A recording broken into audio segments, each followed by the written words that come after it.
This is lecture 124C, the second lecture on the Proxy War in Western Europe.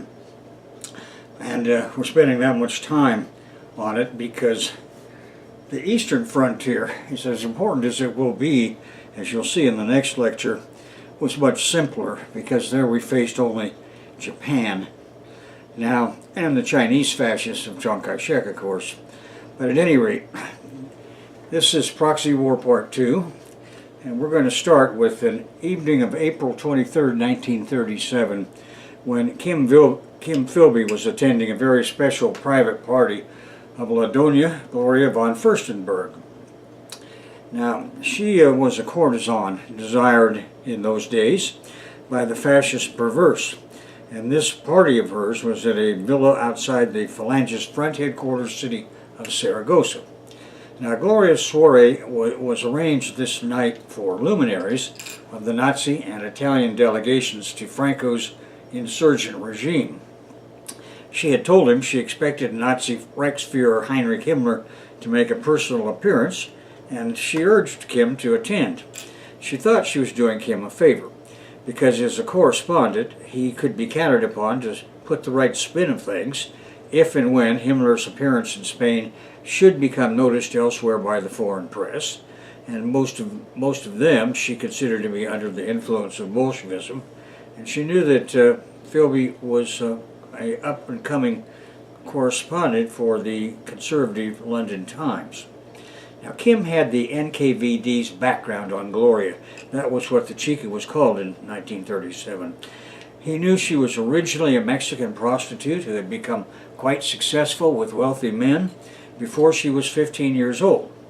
Now, she was quite wealthy and had acquired high status in internationally sexually decadent fascist circles. The song Gloria, in my mind, sums up Gloria's youthful career in Mexico. Not that there's any direct connection. Now, this might be of interest to a run-of-the-mill spy. However, in Philby's mind, it was not sufficiently important to take any chance on having to transmit wireless communications to Moscow. He was not looking forward to this dinner party. He made himself a less desirable conversational partner by getting drunk, which was the good part of it, a not altogether unpleasant thought in itself.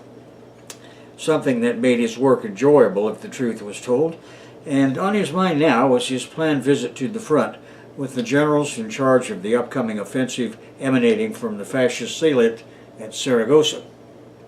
Although he would present himself to the leading luminaries of international fascism as a person Gloria had said was of positive interest and useful to them in the future. Now, attending, he found that the rumors about Gloria were understated. Everywhere there were what then were called female impersonators. And these are men who in actuality were highly feminized males. Men with breasts and large buttocks, both enlarged by hormone treatments, surgically advanced in their profession via the removal of one or more floating ribs to give a wasp figure, and of course larger breasts. Dressed accordingly as tempting courtesans, they acted as the servants and choreographers of pleasure. And as Philby was trying to tie himself to an actual woman, in this case Gloria herself, he came face to face with Heinrich Himmler, the person she designated of positive interest. And it's because of what happened then that we know about this.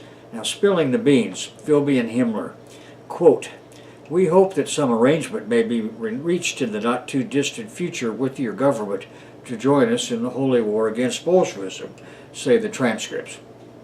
And Kim had responded with, "I believe we're trying to do that in The Hague to accommodate that desire," unquote. Now, what Kim meant was that Baldwin wanted an accord with Hitler.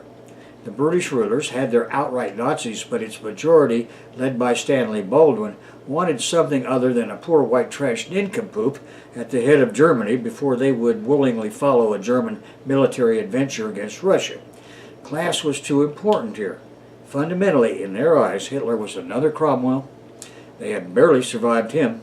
And after all, Hitler had not hesitated to duplicate Bolshevik propaganda against the rich, albeit deflecting it against rich Jews and against their parliamentary form of resolving problems among themselves. A German Cromwell, some said in their ranks. They were not about to panic to the point of cutting their own throats via a lunatic semi-socialist like Hitler just to get to Stalin. Now, accordingly, Baldwin had dispatched secret agents to The Hague, led by MI6 00 men, Lieutenant Commanders Stevens and Best.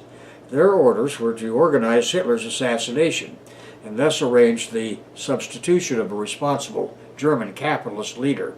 Orloff had made Philby aware of this. Now, there had to be a responsible German at the head of the German state and government for the Brits to go along. However, so far, the Baldwin initiative via his team at The Hague to kill Hitler and substitute such a responsible German leader had been fruitless, although not for lack of trying.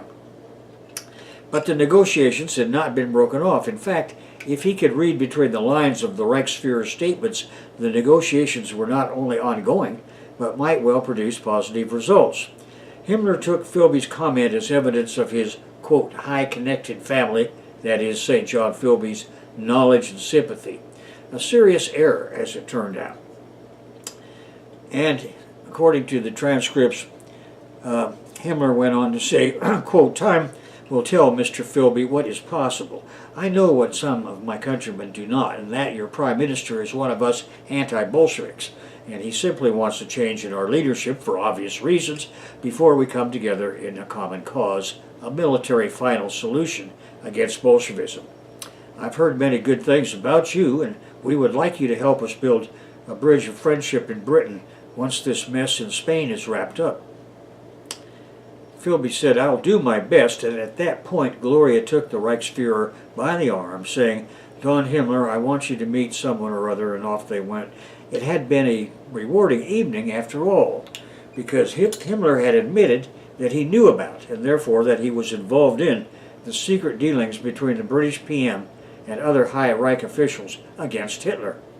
Now, Kim managed to extricate himself early and spent the rest of the evening sobering up, approaching, activating, and using his direct contact with the boss. Now, that night, he told Stalin what he had uncovered. The radio call came in right after Stalin began his 5-hour nightly sleep, and he had to be woken up. It was worth it. Philby told him Hitler's hand-picked secret police boss was in actuality already conspiring against him with personal representatives of the British Prime Minister. Furthermore, their objective would be, if this actually happened, a common war against the USSR. Now, some of our heroes I knew personally. Abraham Lincoln Brigade veteran Steve Nelson, who became my mentor in Oregon in 1963-64, was one of the first, as I have recounted herein and in my autobiography, Idaho Smith's Search for the Foundation, Volume 1, The Buccaneer, which you could go to worldcat.org for finding a library near you for a printed edition, or you could get an ebook, a Kindle second edition, at Amazon. At any rate, another, Don Bonnell, a professor of botany at Boise, Idaho Junior College, who told me in 1962 about executing Italian fascists in 1937 before breakfast. And then it was in Los Angeles while helping Frank Pastana in 1973 and 74, I first met veterans Alva Bessie and Irv Goff, among others. Now, when around these men, I always felt somewhat in awe as a young man, as I've described in my autobiography, nor do only communists feel this way. For example, James A. Michener later lamented his failure to join them when he should have, and no greater popularizer of democratic history exists in our country than Michener.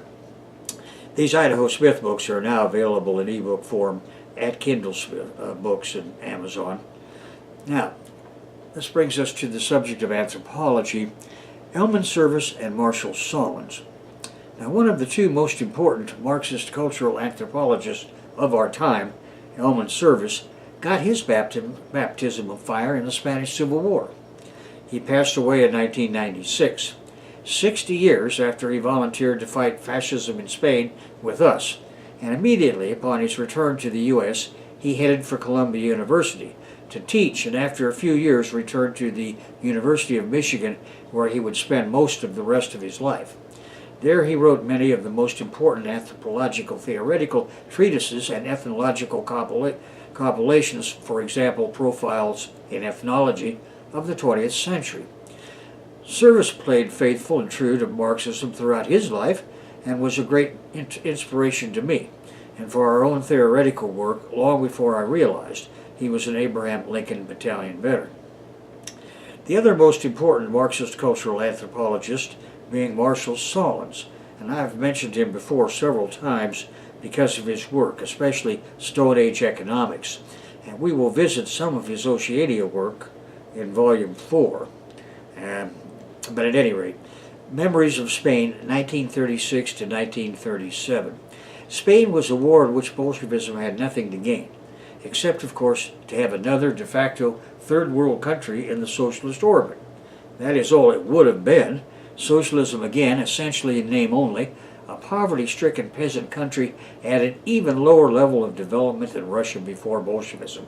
Spanish workers would either have to duplicate the Soviet effort at bootstrapping into the 20th century industrial world, or wait for the Russian workers to send them the machinery and factories they would need. The Soviet Union didn't have any extra factories or equipment. It had had to sacrifice everything to modernize as it was. Stalin wouldn't have had to pursue the course he was pursuing if the Soviets had anything extra. Furthermore, Stalin was confronting an inevitable two-front war at that moment. Japan on his eastern frontier, and the Baldwin-Chamberlain plan for a London-Berlin-Rome axis on his western one. Even if Spain were to Bolshevize and do everything perfectly, a mirror image of what was then occurring, it would be a third and impossible-to-service front, given the geographical facts of life. In short, Spain was never anything but a pain in the ass for us. Nevertheless, it was one we had to confront, and Stalin did his best to help the Spanish, who were their own worst enemy, when it came to doing the right thing. Why a pain in the ass? Because of the obvious inability of Spanish workers to do anything to contribute, other than maybe holding on to their momentary gains. In Spain, we had, first of all, the left wing of the Comintern, not to mention two independent socialists, largely British, with some quasi-Trotskyists under their leader Andres Nin, Trotsky's former personal secretary, organized as the POUM, and three, the real Trotskyists, who were demanding that the Soviet Union join in an international effort to save the Spanish Republic and indeed to spread revolutionary socialist politics to that country. All right, that's the setting. On July 17, 1936, a more backward part of Europe probably did not exist when the fascist army officers' revolt began, at least as far as working-class preparation was concerned. This fatal flaw would soon become apparent as the Civil War unfolded, the most fatal flaw of all being the large number of farmers under the influence of anarchism, to which the Stalinist model of the future was anathema. In other words, Bolshevism in 1936 Spain did not have the same kind of farmers as it had had in Tsarist Russia in 1917. For the Soviet Union to intervene directly is exactly what Hitler and Baldwin and Chamberlain wanted. It would terrify the bourgeoisie and the petty bourgeoisie in the UK and France and prepare the basis for a London-Berlin-Rome axis, which would then attack the USSR. This was the objective fact. It was the center of British and French European policy from 1933 to 1941. And furthermore, it was the reason Stalin was exactly right in describing Trotsky as an objective ally and agent of Hitler. As we have seen, in that instance, Stalin sent international brigades, composed often of bourgeois youth from neighboring countries with democratic anti-fascist inclinations, and many communist youth as well. In fact, the communist youth were the backbone and mainstay of the international brigades, organized by the Yugoslav Joseph Broz Tito, operating then out of Paris under the direct supervision of the boss, and another of Stalin's favorites, a hero of the Bolshevik Revolution itself, Andrei Marty. In 1936, Stalin sent Marty to take command of the Comintern troops at Albacete, Spain. Marty had become world famous when he had led the French sailors' mutiny that ended the French attempts to intervene in the Russian Civil War, specifically to save White Crimea. Instead, Marty had turned the French fleet against the French capitalist government. Now, Marty was born in Perpignan, France, into a left-leaning but comfortable family. His father was a wine merchant, As a youngster, Marty tried to win a place in open competition for the prestigious École Naval, the French Naval Academy, but failed and instead became apprenticed to a boilermaker. He later joined the French Navy, becoming a mechanical engineering warrant officer aboard the battleship Jean Bart. In April 1919, the Jean Bart and another dreadnought, the France, were sent to the Black Sea to assist the White Russians in the Russian Civil War. On 19 April 1919, the crews of the battleships Jean Bart and France mutinied. The sympathies of the crews lay with the Reds, not with the Whites. André Marty organized the crews over the slow rate of their demobilization following the end of World War I and the small quantity and atrocious quality of their rations. Now, the French government acceded to the mutineers' demands but pursued the ringleaders. Amongst these were André Marty and Charles Touillon, with whom Marty was to have a lifelong association. Marty was arrested, tried, and sentenced to 20 years imprisonment at hard labor. He became an international hero overnight and was symbolically elected to the Soviet of Moscow by the workers of the dynamo factory. In the spring of 1939, the Spanish Civil War ended. Instead of returning to France, Marty went to the Soviet Union to work full-time for the Comintern. Now back to our story. These internationalists saved the day for the Republic and gained Stalin considerable respect. Ernest Hemingway's book For Whom the Bell Tolls is illustrated. The novel's hero, Robert Jordan, was based on the U.S. communist Robert Merriman. In February 1937, Merriman was the first combat commander of the American Volunteers organized into the Abraham Lincoln Battalion of the 15th International Brigade. Then it went into combat against the fascists in the battle to break the siege of Madrid. It was well known to the entire world that Hemingway and his future wife, Martha Gellhorn, were strong supporters of the Republic and of the international brigades in particular. Hemingway's and Gellhorn's non-communist status helped the United Front way of fighting for the Popular Front government immensely. Now, Gellhorn maintained a continuous contact in letters with and a flow of information to Eleanor Roosevelt. Of course, that meant inside information was being sent on a regular basis to President Roosevelt himself. Which brings us to Stalin versus Trotsky Part 6, Orlov liquidates Trotskyism. The Andres Lin-led Trotskyists in Barcelona of POUM had staged a revolt against the Republican government in Barcelona at the most dangerous time for the Republic. The Trot revolt of the POUM in Barcelona occurred during the most critical days in the resistance to the Franco-fascist forces as they drove on Madrid. Now, while Soviet volunteers and internationalists were dying to defend Madrid, the Trots had shown their true colors. This was their undoing because it led Stalin to authorize Orlov to do what Orlov had wanted to do anyway all along, which was namely to liquidate the Trots in Spain. Coming in to help Orlov in this regard was the head of the Paris office of the Cheka's Administration for Special Tasks. That was the Soviet equivalent to the 00 section licensed to kill James Bond agents in MI6. Now, these Chekas were headed by Yasha Sarabriansky. Second in command was his favorite Spanish Chekist, Jose Castelo Pacheco. 3 more of the Orlov special hitters were pulled out of France for special work in Spain under the command of Cheka hero Stanislav A. Vobchasov. Now, Stalin had anticipated that Orlov's initial targets would be anarchists. However, by the time Orlov was finished setting up his training schools in Valencia, Barcelona, Bilbao, and Arguin, the anarchists had discredited themselves. No longer able to attract revolutionary youth, workers, or anybody not already brainwashed into the anarchist party and its union. Thus they had dropped to a secondary place in the boss's concern. The Trots, on the other hand, claimed to be communists and were already the #1 target of the Comintern everywhere in the world where their leader had tentacles. They had made themselves hated in Spain by their treachery in Barcelona and were very vulnerable to being killed without anyone giving much of a shit. Now, the task was delegated to Castelo Pacheco in Paris. In Spain, he built a crematorium where the bodies could be incinerated and the ashes dumped into the local sewer. So when Andres Nin and some 40 other POUM leaders were arrested by the Republican government for treason in Barcelona, they ended up within a week in Pacheco's cremation parlor, although that would not be known for many years yet to come.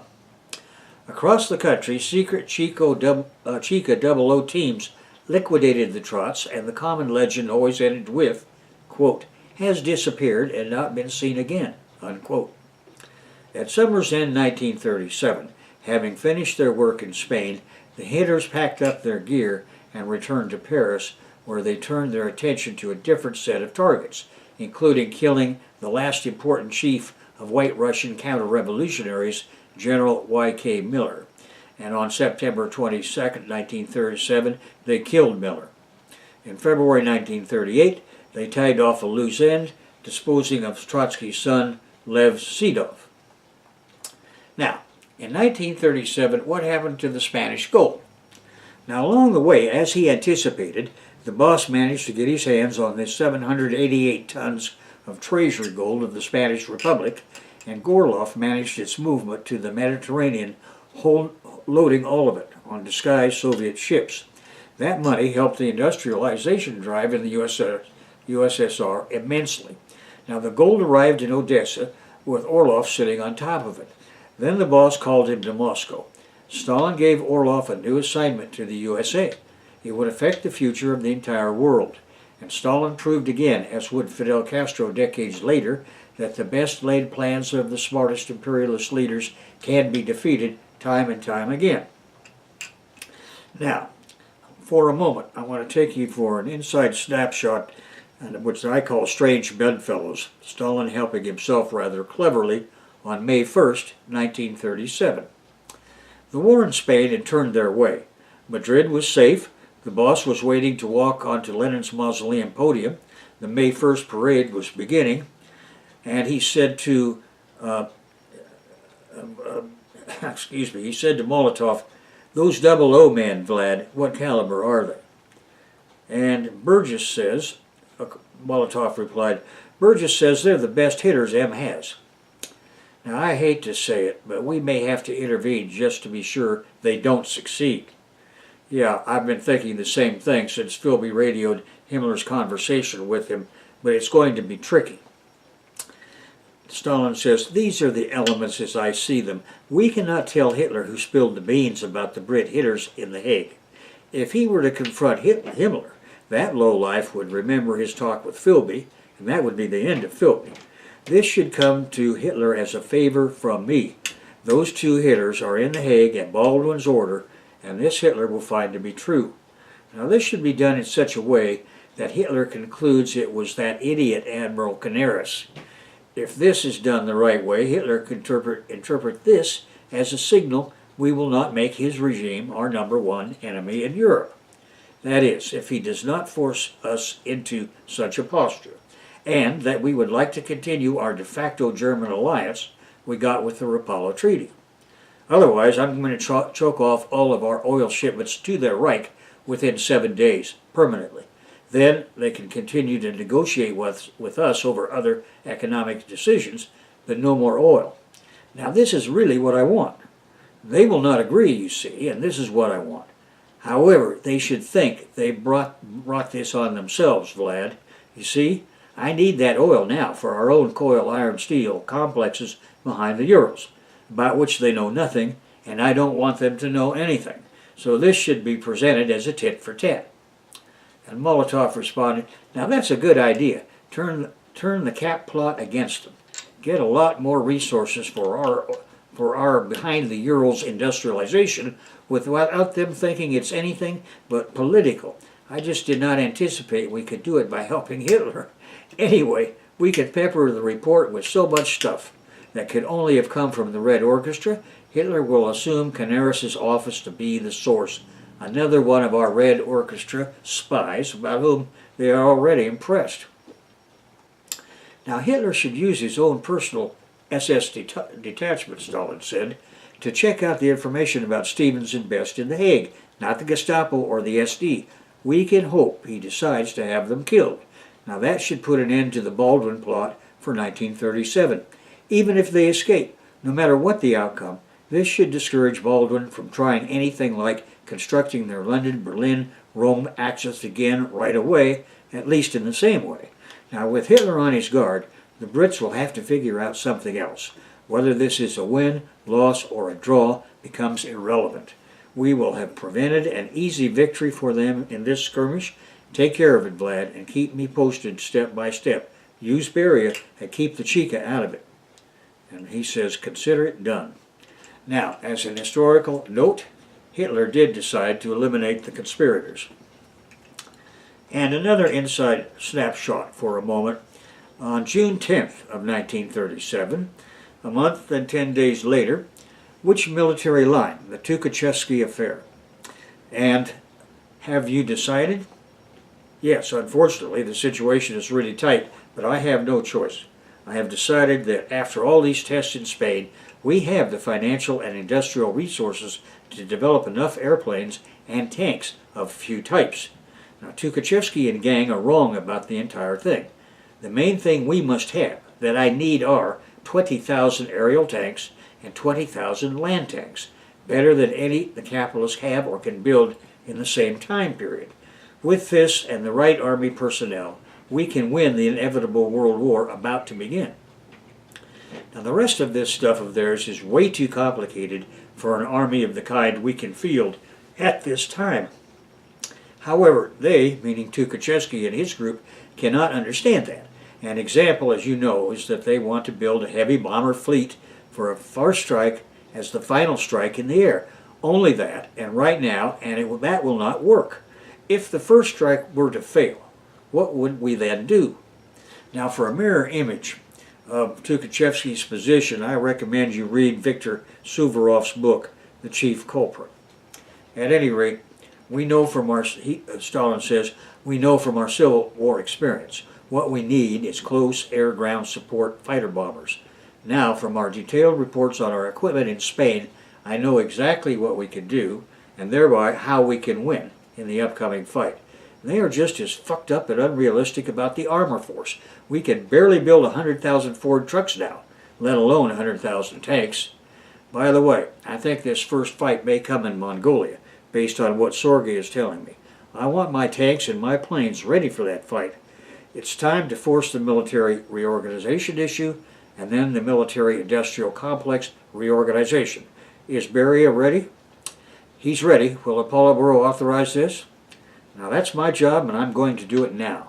As I said, I don't want you there, as I want it clear. I respect all of my colleagues, and I'm not trying to stack the deck with votes, which we easily could. It's this information and cover letter from Czechoslovak President Beneš about the Tukhachevsky plot that will carry the day, or it will not.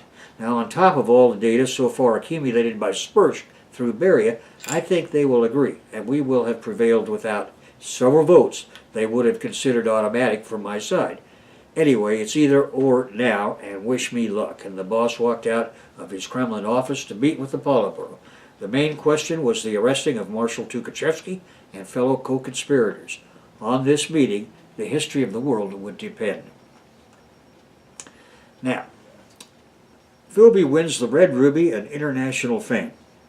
On December 31st, 1937, New Year's Eve, while driving from Saragossa to the Teruel front. That's interesting, it's New Year's Eve right now when I'm making this video. A Soviet artillery shell exploded 2 to 3 meters from the car he was riding in and killed all of its occupants except him. Dying that night were Reuters correspondent Dick Sheepshanks, Newsweek correspondent Bradish Johnson, and Associated Press correspondent Eddie Neal. Philby walked away. The next day was his 26th birthday, January 1st, 1938. Philby wrote a good report for the London Times about the incident and about Franco and the fascist general's concern for foreign correspondents such as himself. Now for this he was rewarded by Franco a few weeks later, standing on his tiptoes. That is, Franco was standing on his tiptoes because he's almost a dwarf, pinning the Order of the Red Ruby for courage on Kim's chest. Then the fascist hero kissed Philby on both cheeks in the presentation. First Franco and then Philby gave short speeches. There were photo ops for the press, with the two shaking hands and the ceremony was over. Now, in the meantime, this incident and the presentation made Philby world famous. The London Times chief editor Geoffrey Dawson congratulated Philby on doing what no English journalist had succeeded in doing so far, by being accepted in the highest Francoist circles, and in such an outstanding way. From that moment forward, wherever Philby went, the door was wide open, and Philby gathered Franco war plans for Stalin by the truckload. For the Times, Philby could do no wrong and walked on water. Now that was exactly what Stalin wanted, and what Yezhov would have prevented with his stupid plot to have Philby kill Franco. If successful, the Spanish fascists would simply have appointed a new commander, of which several were waiting in the wings.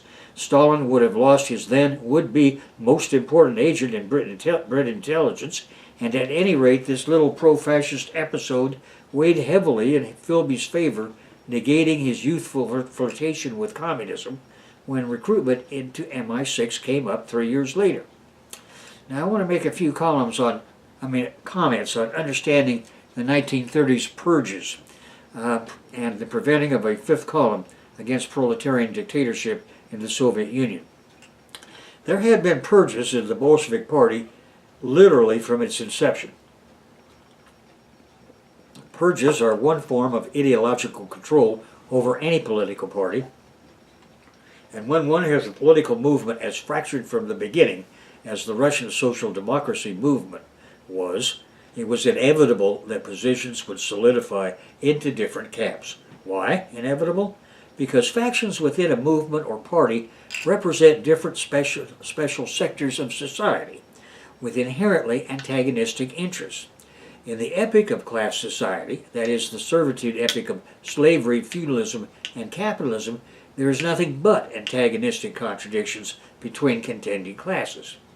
Now, at any rate, the Bolsheviks soon split with the Mensheviks, so that by 1905, Spark, that is Iskra, had been ditched as far as the Bolsheviks were concerned and replaced with the journal Forward, which after one issue changed its name to Proletarian. Now this reflected the division of the social democratic movement into two principal wings, with a variety of hangers-on individualists such as Leon Trotsky with their own minuscule factions. It was a reflection of the division of the anti-monarchy front of workers into those wishing to fight directly for socialism and communism, and those who were more than happy to settle for the role of capitalist overseers, with a lot of individualist opportunists in between. There were ongoing purges of former Leninists within the Bolshevik Party from 1905 through 1917. Now, what we're going to be looking at are the purges of 1937 to 1938. In power after 1917, the Soviet Party confronted one crisis after another that resulted in the 1920s in the need to A. recruit large numbers of new members, and then B. not so long thereafter to expel nearly as many for one reason or another.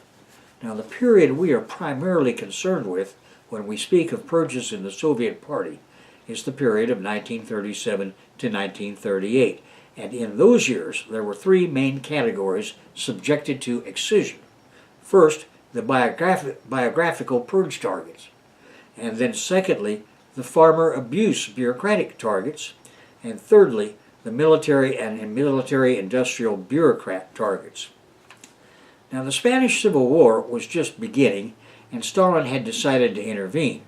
Now the first principal feature of the fascist army officers' uprising in Spain had been mutiny, treason, and subversion of the legally elected democratic government of popular forces. Secret subversion in the Spanish army, secret organization of military mutiny throughout the nation, and the suborning of treason with cash everywhere had been the fascist road to insurrectionary power. On 26 September 1936, Stalin realized that his Cheka chief, Gigi Yagoda, was not up to this task, and he appointed N.I. Yezhov. Now, the struggle against the Fifth Columnist. The class structure in Soviet Russia was entirely different from the class structure of that time in Spain. However, the danger of hidden enemies within the Soviet Union was just as great as the danger from hidden enemies inside the Spanish Republic. Such hidden enemies were endemic among the bourgeois specialists in charge of Soviet industry, as shown by the Shakti affair.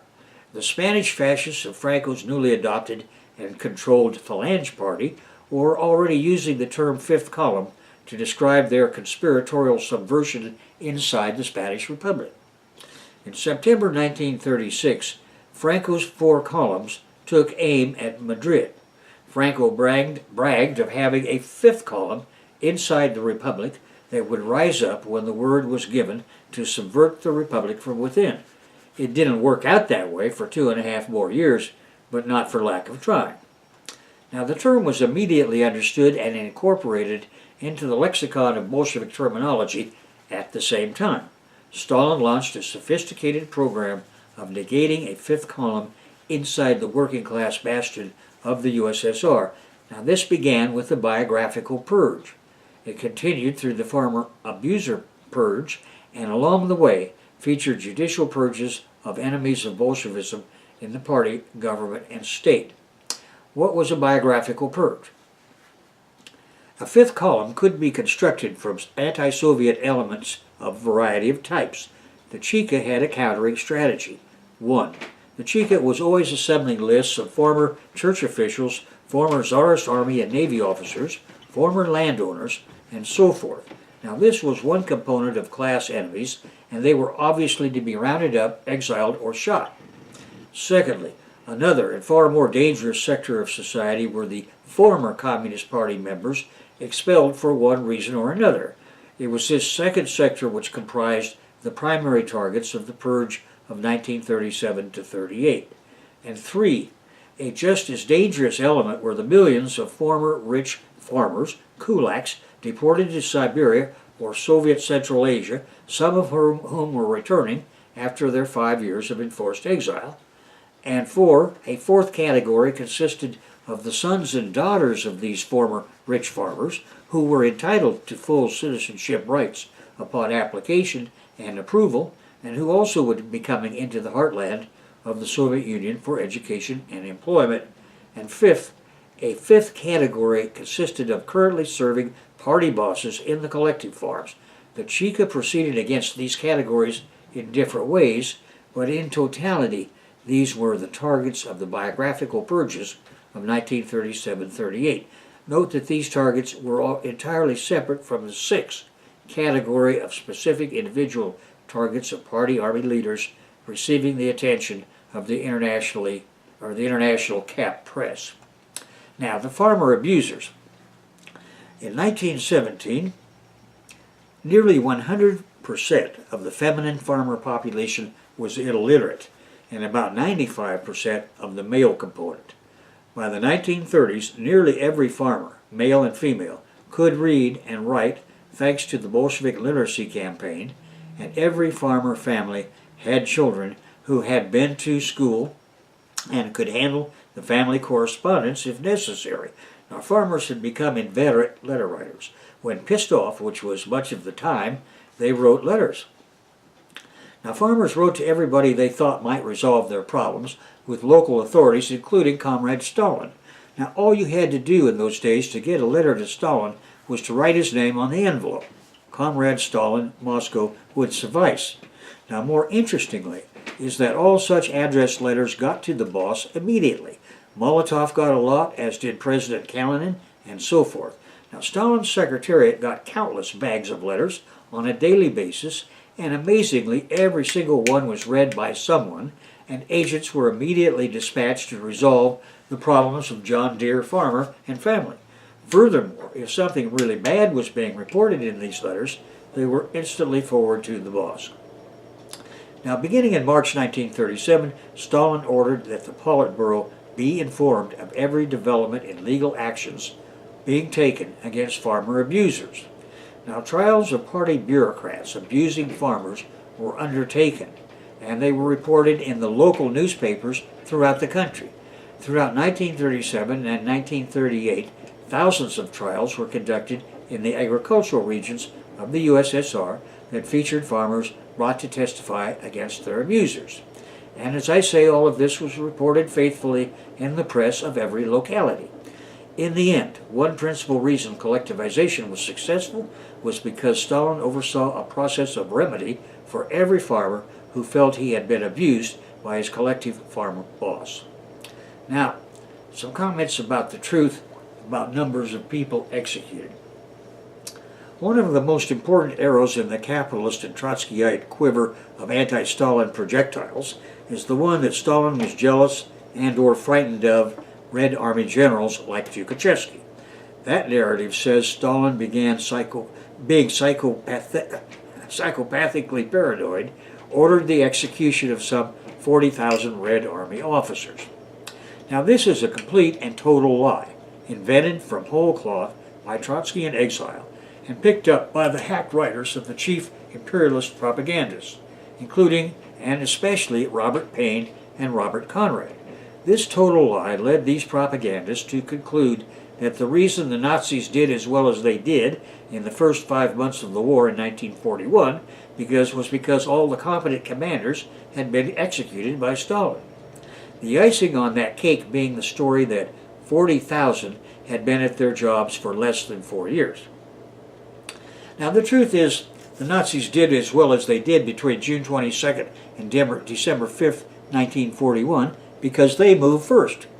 They moved first with 3.5 million men. Now aggressors always do best because moving first, they have that advantage. They should succeed in initial objectives if they have any competence at all, and the Germans were competent. Now we now have the records from official Russian sources, which all historians, as far as I know, agree are authentic. Now what did these records have to say about the number of Red Army officers arrested, sentenced, including those shot, and rehabilitated in 1937-38? We know that in February of 1937, the Red Army Officer Corps numbered 206,000 for a total Red Army size of 1,100,000. In fact, 40,000 of this 206,000 total would have been 19.4% of the total.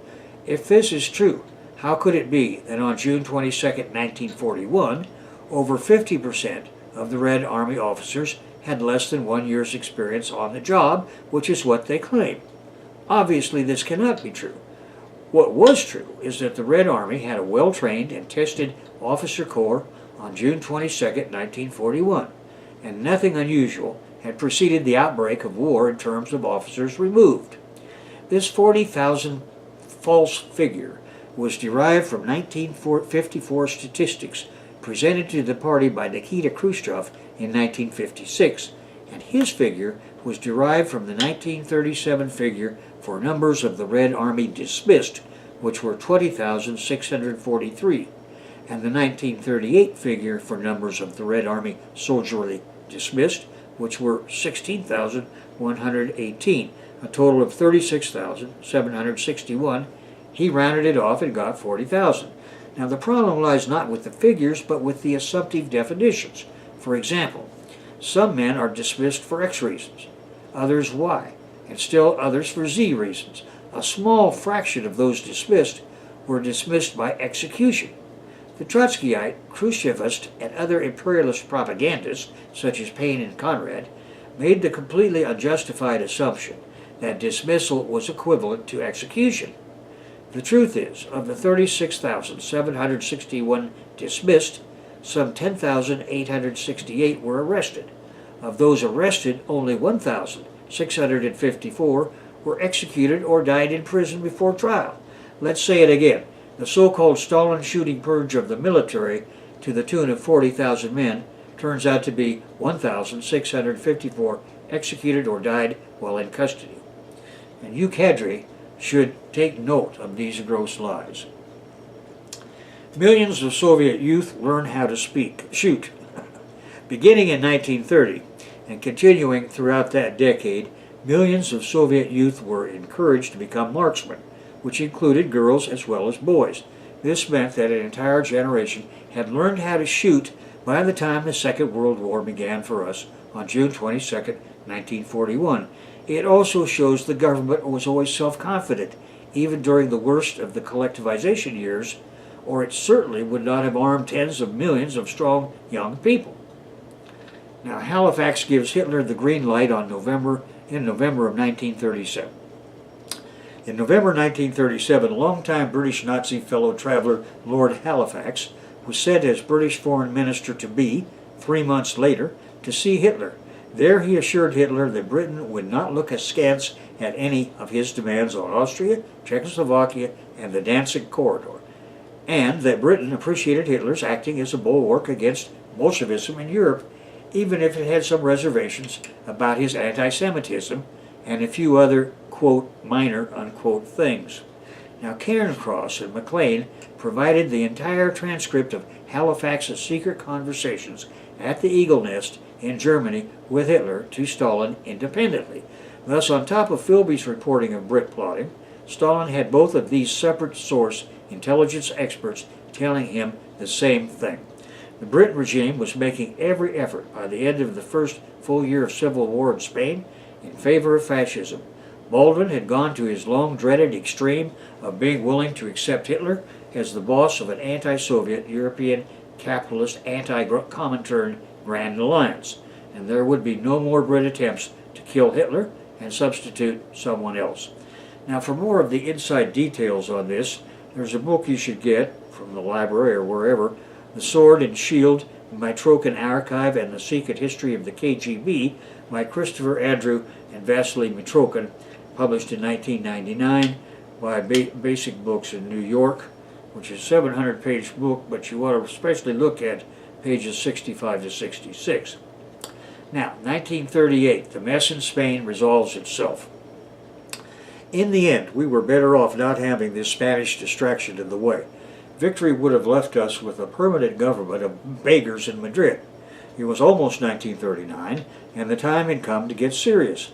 Stalin confronted the probability of a two-front war, one against Japan, another against Germany, England, France, and Italy, and he certainly did not need a third front in Spain. We had given Spain our best shot, and we were insufficient. Probably this was just as well, given the way the war ended up in 1939. Hitler provided our out when he succeeded against Czechoslovakia, and the Spanish Republicans asked us to leave. The international brigades were withdrawn. On 30 September 1938, it was clear that England and France were going all the way in selling out democracy, by which they mean their form of parliamentary capitalism, in continental Europe. They signed the giveaway of Czechoslovakia to Hitler. Both the British and French regimes were fully committed to urging Hitler to war against the USSR, and they would pull out all the stops. Stalin decided, when the Spanish Republican boobs asked all foreign volunteers to leave Spain, throwing the Republican cause onto the mercy of England and France, that that was an excellent excuse to disengage Soviet and Comintern forces, and he gave the order instantly the moment Chamberlain signed away Czechoslovakia on September 30th, 1938. 6 weeks later, on 15 November 1938, the Internationals made a farewell march through Barcelona, and they were gone, as were Soviet tank crews and pilots.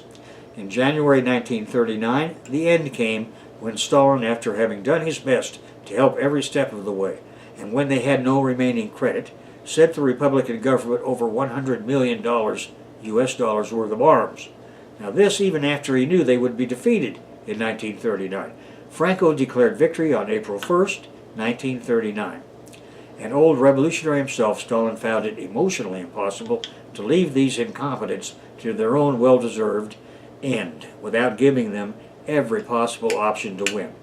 The Soviet arms were shipped, but the French stopped most of the ships before they could discharge their cargoes. On 27 February 1939, the British and French capitalist regimes decided to recognize the Franco insurgent government, then headquartered at Burgos, thus abandoning the last of the embattled continental European democracies to fascism. On April 1st, 1939, the USA recognized Franco, sealing the deal, and on that day Franco declared the Civil War over. The beginning of the long period of retribution authorized by Franco's first law of political responsibilities got underway. This was the Gestapo type of authorization to search for and kill all those who had opposed Franco. Hundreds of thousands of people ran for the French border and political asylum in the USSR and Mexico. these being the only two countries to consistently support the Republic before and after its defeat in Mexico. In Mexico City, the Spanish left and its government in exile eventually concentrated, and when I arrived in Mexico City 23 years later, at the end of August 1962, I met many of the Republic's then remaining officials. Inside snapshot. The longest shot, Orlov to FDR, August 21st, 1938. Now, speaking, Koba, this is for you. Yezhov's hands were trembling when he handed it to me. He said, "For your eyes only, it's from Orlov." If that fucking dwarf has fucked this up too, this will be his last day. Let me have it. Now the boss read the letter once, then again, then a third time. Vyacheslav Molotov knew what this meant. The boss wasn't yelling, so Orlov must have sent some relatively good news. They had known for several weeks that their top spymaster for Western Europe, Leva Lazarovich Feldman, codenamed Alexander Orlov, had defected. To whom and for what reward was still unknown. The boss said he believed Orlov would not defect all the way, that he was just trying to protect himself from the murderous machinations of the secret police chief Yezhov. Molotov already knew Yezhov was going to go the way of his predecessor Yagoda and his underlings. Koba had been extremely angry. The only reason Yezhov was still alive was because the boss hadn't gotten to the bottom of the mess in West European NKVD operations. Now Molotov knew that Joseph Stalin had been pinning great hopes on the intelligence he expected certain Cheka agents and their apparats to provide during the coming World War, now so close. Between Philby, the Orlov spies in England, the Red Orchestra in Germany, especially Richard Sorge and his spies operating in Germany, China, and Japan, the boss had had all his bases covered until the boss said the dwarf fucked everything up.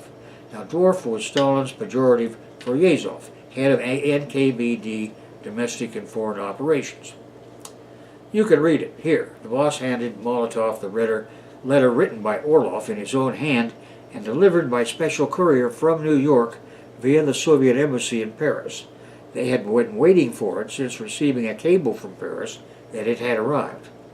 Now, in short, he says he is still with us ideologically and always will be, and will go to the grave with his secrets if I leave him alone. Otherwise, he will give everything he knows to the Americans, and he has set a long list of agents he ran in Europe for me to see and confirm with Yezhov. His lawyer has a copy, and if anything happens to him, it will all go to the FBI. Vlad, we will leave him alone and hope for the best.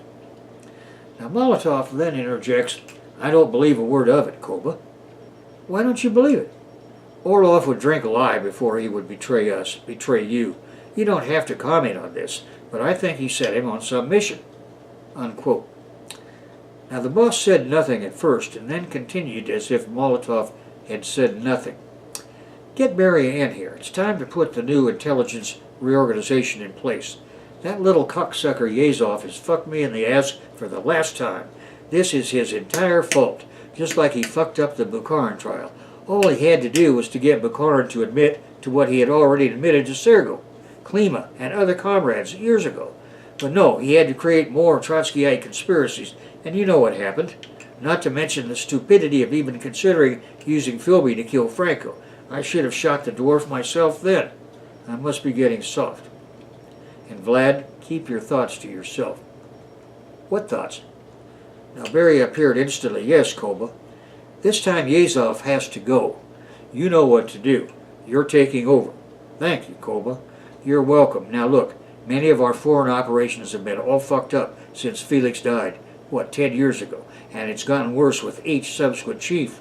Mess did his best, but he started out losing the Mokrist. Not that I gave a shit, as you know. But it was symptomatic of what was to come. Now first that asshole Yagoda, and now Yezhov. I want permanent order in the Cheka abroad. Can you do that for me?" "Yes, Koba, I can, and I will. I have been giving this a lot of thought. I know what to do, and to begin with, we need to put our European networks at ease. Orlov says Yezhov has scared the shit out of many people and discouraged just about everybody else with his terrible personal attitudes. I'll take care of it and get this problem off your shoulders. You're a good man, Beria. I know you can do this. I remember how well you ran our intelligence operations in the Transcaucasus in the old days, and last but certainly not least, you worked hand in glove with Orlov and his wife, Maria Rodanslov, fighting the counter-revolutionaries in the Caucasus. What, for 2 years? Yes. I'd better go get Yazov myself. Is there anything more? No, that will do it. But come to the Kremlin movie room tonight. Thank you, comrade. And Yazov was replaced. Beria did take over and stayed on as Soviet intelligence boss until Stalin's death. With Lavrenti Beria, Stalin finally had his replacement for his good friend and reliable secret police chief, Felix Dzerzhinsky. Now, Orlov's demand appeared to be carefully honored. In fact, Orlov's old friend Beria was his new controller. Among the controller's duties was sending him money. Now, Beria maintained a highly secret radio contact with Orlov on a regular basis. To any party person who might learn of the situation, Stalin was simply committed to honoring a personal understanding. Yet it was always a matter of historical record that Orlov never talked. The understanding misunderstood abroad. Why? Well, as Molotov guessed, the boss had set Orlov on a mission, this time to bring the USA into the inevitable coming war on the right side. A mission so secret and so well funded, originally only 2 men in the world knew about it, the boss and Orlov. But if Orlov's true location were known then, others could figure out the same thing. Others like Nazi intelligence, Italian fascist intelligence, Japanese military intelligence, and so forth. Among communists, and for many years, only Molotov and Beria were in on the secret. Now a few comments on Red intelligence reorganization in Western Europe. Within a year, things would be back to normal in Western Europe as far as Red intelligence was concerned. However, it would take Beria a year to do it, just in time for Hitler had marched into Poland on 1 September 1939, and Britain and France declared war on the 3rd of September that year. For the cap bosses of Britain and France, it was a tragedy. They had spent the preceding years trying to be sure that the Baldwin-Chamberlain plot to form a London-Berlin-Rome axis was successful, that Stalin would feel comfortable with the cleanup. He then ordered his new West European spy master, Pavel A. Sudoplatov, to reactivate Orlov's agents, and subsequently Sudoplatov has written his own history of these years in a book entitled Special Tasks, published in 1994 by Little Brown.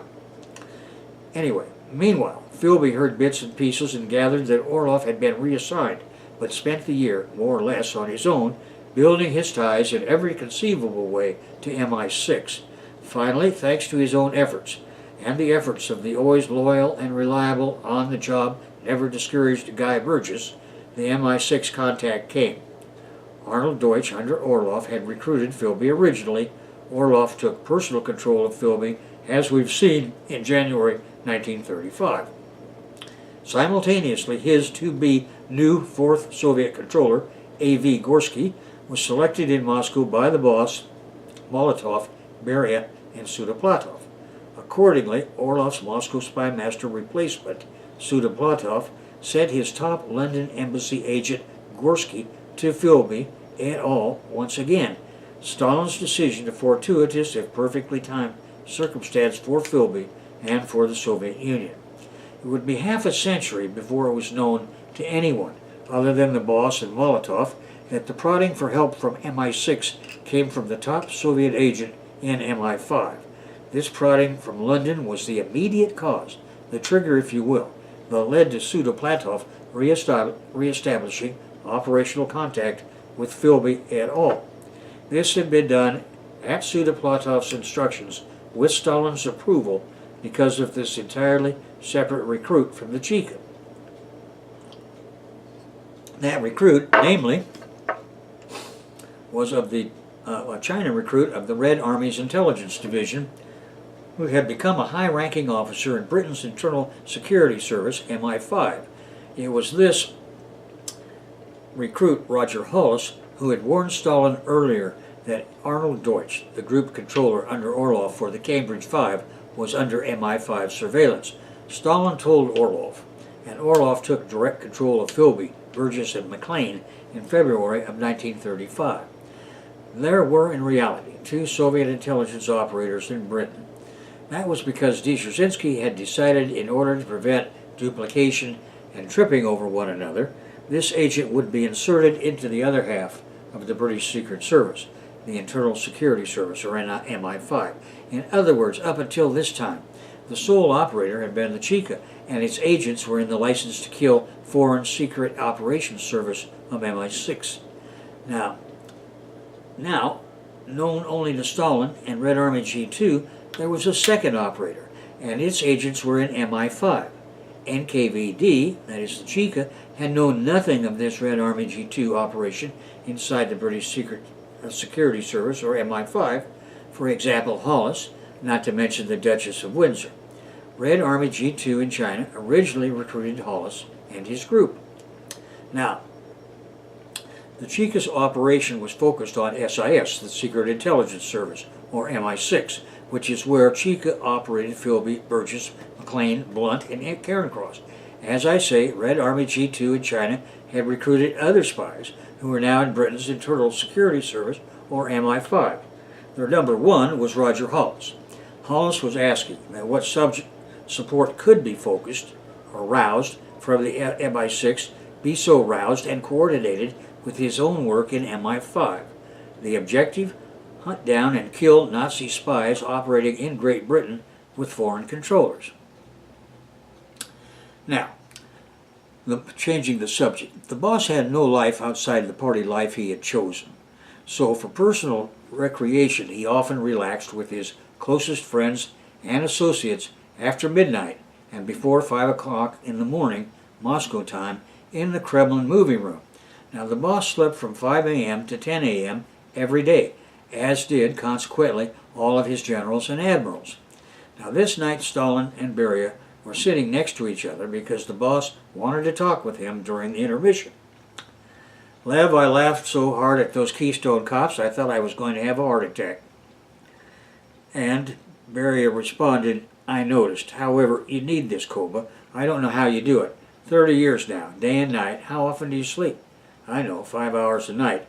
Otherwise, you are at the job all day, every night, every day of the year. The people know it, and the party knows it, and we admire you, but worry about you. It's good to laugh, and the Americans do make the best movies and newsreels, no doubt about that. Now, I can't believe it. Chaplin makes fun of Hitler. The Keystone Cops illustrate the inadequacy of the American police, and John Dillinger makes an absolute ass of all of them. Anyway, Lev, I want to talk to you about this mess in the Cheka's foreign operations. I have the situation in hand, Koba, don't worry. Oh, I know you do. As usual, you're doing an absolutely superb job. But here is the point. This is my fault at bottom. You see, I should have paid the closest attention to the Cheka when Felix died, but I did not. I assumed that the wonderful organization he had in place would simply evolve naturally, as such bureaus always do, and that his hand-picked men would succeed him and do as he had done. But in practice, it turns out that Mez, for example, was good precisely because he was methodical, not because he had Felix's unerring ability to find enemies and get his hands around their throats personally. What I did not realize sufficiently was that, in fact, the reason the Cheka worked so well is because Felix provided all the ideological drive necessary to kill our enemies, and men like Mez cleaned up the bureaucratic mess behind him. Now, Beria responded, you're right about Felix. He could not wait to actually get his hands around the throats of our enemies, and he did a fucking good job of killing them. I like the meat and the stew test. Remember in the Civil War, he told the Chekas to go into the kitchen of suspect farmers and check the stew. If there was meat in it, shoot them. Koba, I went with him to the Ukraine in 1918 to liquidate the anarchist army. He was to get the Ukrainian Chekas to root out the hidden Black Hundreds, which were everywhere in the Ukraine and Belarusia, as you know. Now, the first day I finished early with the army men and went to meet him, so I heard his talk. Koba, I never heard anything like it. He made my blood run cold. Me. Now, he told them, you are here because you are Jews like me, and you know what these evil creatures do. I saw them rape and murder my mother and my sisters and draw and quarter my father when I was 10 years old. I picked the rest of you because you're from these parts of the old empire, and you know without me having to tell you what they are and what we owe to them. Besides, we are also Bolsheviks, and we need to liquidate them for that reason too. Now you are being given lists. Kill everyone on these lists and their families, and round up and shoot their friends too, and their families. Or if you're feeling exceptionally kindly, send the latter to prison. Do not even think of coming back here alive if you fail in any way to carry out your instructions, because if you should have such audacity, I will personally blow your fucking head off. Now, do you understand me? Now, amazingly, Koba, they stood and cheered. We never had to worry once we unleashed Felix on an enemy. However, you know Felix is not a Jew. Later I asked him about this, and he said something to the effect of, these Jewish Chicas are very best anti-pogroms fighters, and this is my way of bonding with them. I confronted him about this story once, and he told me the same thing, and I let it go. Lev, do you remember after Illich was shot in 1918 and Felix took over all the police work, the crime rate went to fucking zero. He rounded up all those displaced kids and sent them to Army Komsomol camps. Many are now our leading cadres. So anyway, guys like Yakoda made their way up to the top after Mez passed. Then this asshole Yazov. I should have appointed you when Felix died, and we are now paying the price for my mistake. What can we learn from this? What do you think you have learned from it, Koba? Illich, or Lenin, used to worry about this generation, us old Bolsheviks, standing in the way of the new generation at precisely the time we need to admit we will need this generation, and perhaps one or two more, to do the job of getting the Soviet Republic ready to lead a global socialist revolution. I had hoped the Cheka would play a role in being sure that did not happen. Instead, I let the Cheka fall under the direction of a new generation of opportunists, not a new generation of Bolsheviks. A new generation of evil, self-aggrandizing, undercover capitalist agents, Yagoda and now Yazov, are examples. For the moment, we will go back to the old Bolsheviks, namely you, but we need to be trying to create a new generation of fanatical, true, believing Bolshevik secret policemen. If we can't do that, we will fail. Now, thank you for your thoughts, Koba. That's deep. I need to think about what you just have said, all right? Of course, that's why these informal movie get-togethers are so important. Perhaps I'm all fucked up on this. Let me know what you think when you're ready. Now, it looks like they got that Chaplin movie ready. All right, now, all that having been said, this is what, if anything, did we get out of that Spanish shithole? Now, this is what David Alfaro Siqueiros, commander of the Mexican and other Latin American volunteers, told me the day he was released from prison in Mexico City in 1965. He said it was the phrase used by Comrade K when he gave them the order to put the Latinos together and go back to Mexico. Now, Comrade K was Stalin's incoming hand-picked chief of Cheka intelligence for Spain under Franco. Comrade K was a Polish comrade who entered Spain under the incoming Franco regime as a businessman, and I have codenamed this agent as K, and I've kept the same name secret because of his relatives who are still alive. And I made a note here. See book 1 of my autobiographical series for the setting and details of these conversations.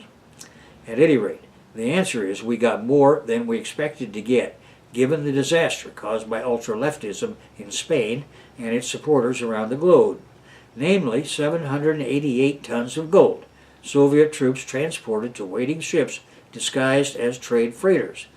It was Orlov's last critical task in Spain before being called for New York, and it's a fascinating story in and of itself. However, our point is that with 788 tons of gold, any world-class financier, such as Joseph Stalin, could have built 10 brand new steel factory complexes that would make Pittsburgh choke in amazement. Frankly, that in and of itself would have made our intervention in that chaotic fight worth it. Stalin did use it to finish the Soviet steel industry that by 1941 was producing more than anyone else in the world. In addition, we got invaluable training in regular and guerrilla warfare of every type, essential as time would prove in many revolutionary struggles across the globe. For example, Tito used the men who survived the Spanish War he had channeled to Spain from Yugoslavia and East Europe to become his cadre in his National Liberation Army for Yugoslavia during World War II.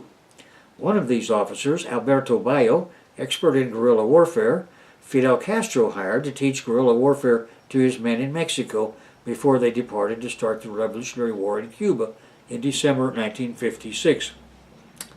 Che Guevara graduated number 1 in that course, despite the fact he was there as the 26th of July movement's medics. Finally, by World War II, we had an army of tens of thousands of agents for the Cheka who could and would be used everywhere in the world where volunteers were needed by the party and its sword and shield. Lenin first described the Cheka as the sword and shield of the proletarian revolution.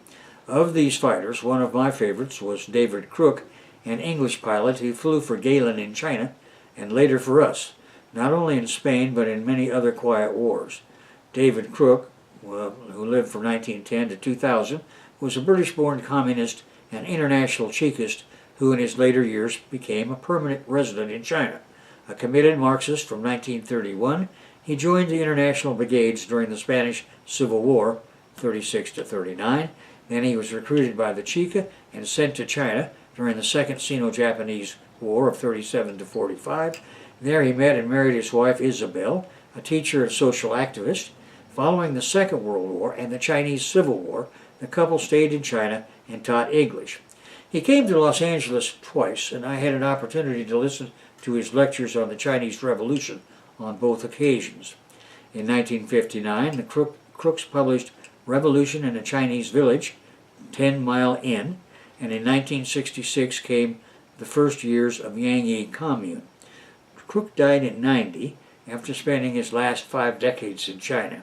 His political beliefs firm, despite 5 years imprisonment during the Cultural Revolution. Raoul Mercator is another favorite Spanish veteran of mine. He was the assassin of Trotsky, operating under the orders of the Cheka chief for the Western Hemisphere, Leonid Eintingen. Eintingen was Orlov's deputy in Spain and later in the USA. Eintingen was a Chekist who subsequently told the Trotsky matter details in his autobiography. The Cheka's continued use of people such as Raoul Mercator, who had personal experience reasons for hating the enemies of Bolsheviks, the Bolsheviks confronted anywhere, anytime.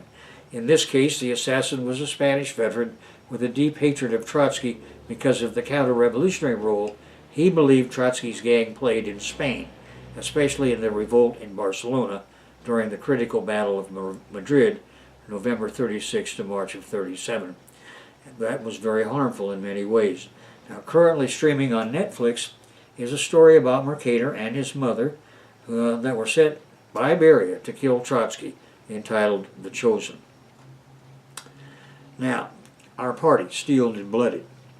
Finally, for us, specifically in the USA, the war in Spain helped the CP-USA immensely in propaganda terms. Party writers correctly squeezed every drop of press, goodness, and heroism out of the actions of its fighters in Spain, who were the overwhelming majority of the U.S. contingent, and the party's membership expanded exponentially after 1936. North American communists had taken on a new and heroic image in the minds of the masses because of their leading the fight in Spain. As you will see in the next chapter, the CPUSA and its leaders and members became very active in supporting our industrial espionage program in North America. North American communists assisted in every way when asked in our atomic espionage program. They had grown up and accepted the responsibility of any real communist, which is to always put class struggle interest ahead of any other interest. This meant at that time to assist the first home base of the world socialist stage, the USSR, in any and every possible way. The Spanish War had steeled them. They had been blooded. In short, our intervention in Spain turned out quite well in every respect for us at home and many other revolutionary movements in other countries as well. Losing the war was the fault of the Republican government in Spain. A bigger bunch of incompetent boobs than the Spanish Republican government probably never existed in the 20th century of Europe. Despite every imaginable attempt at creating an effective officer corps and a technical arm, even the self-sacrificing internationalists could not save the Spanish Republicans from themselves. And finally, Internationalism, Spain, and Steve Nelson. Among the givens or fundamental premises of the Marxist theory of capitalism is that the capitalists always have the entire world as their market and source of cheap labor, not just the nations in which they exist and run their factories.